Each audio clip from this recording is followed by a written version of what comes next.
విశాఖ జిల్లా ఇన్ఛార్జి మంత్రి డాక్టర్ శ్రీబాల వీరాంజనేయ స్వామి ఈ రోజు విశాఖలో పర్యటించారు. ఎమ్మెల్సీ వేపాడు చిరంజీవిరావుతో కలిసి ద్వారకా నగర్లోని ఉచిత డిఎస్సి శిక్షణా కేంద్రం, మధురవాడలో కళాశాల ఎస్సీ వసతి గృహాన్ని సందర్శించారు.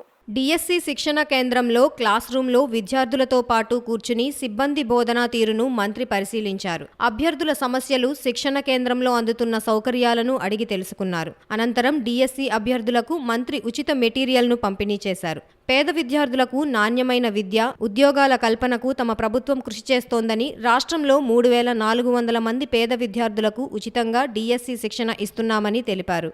రాష్ట్రంలో గురుకులాల్లో నీట్ శిక్షణా కేంద్రాల్ని 3 నుంచి 10కి పెంచామని, ఎస్సీ ఎస్టీ బ్యాక్లాగ్ పోస్టులు భర్తీ చేస్తామని హామీ ఇచ్చారు. 10 నెలల కాలంలోనే 300 కోట్ల రూపాయలతో కొత్త ఎస్సీ హాస్టళ్ల నిర్మాణం, గురుకులాలు, వసతి గృహాల్లో మరమ్మతులు, సౌకర్యాలు చేపట్టామన్నారు. వచ్చే విద్యా సంవత్సరం నుంచి సంక్షేమ వసతి గృహాలు, గురుకులాల్లో విద్యార్థులకు నాణ్యమైన బియ్యంతో భోజనం అందజేస్తామని మంత్రి చెప్పారు.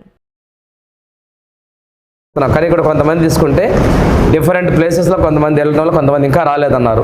కొంతమందికి వేరే జోన్లో ఆప్షన్స్ పెట్టా, అవి కూడా కరెక్ట్ చేసి మళ్ళీ ఇక్కడ పంపించే ఏర్పాట్లు నేను కూడా డెసిషన్ తీసుకుంటాను.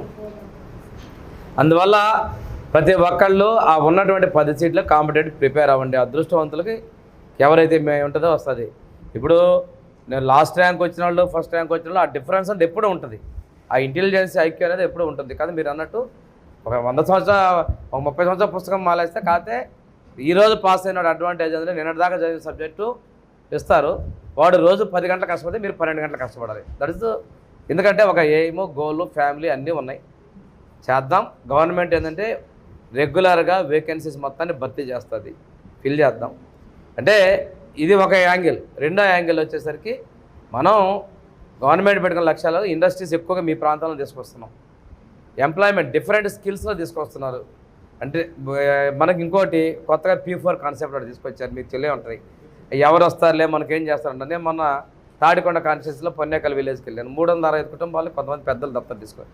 దత్తత అంటే ఏంది? ఆ ఇంట్లో ఉన్నటువంటి ఎడ్యుకేషను, ఒక డేటా ఎంట్రీ ట్రైనింగ్ స్కిల్ ఉంటే ఆ స్కిల్ ఉన్న వాళ్ళకి ఎంప్లాయ్మెంట్ చూపించడం,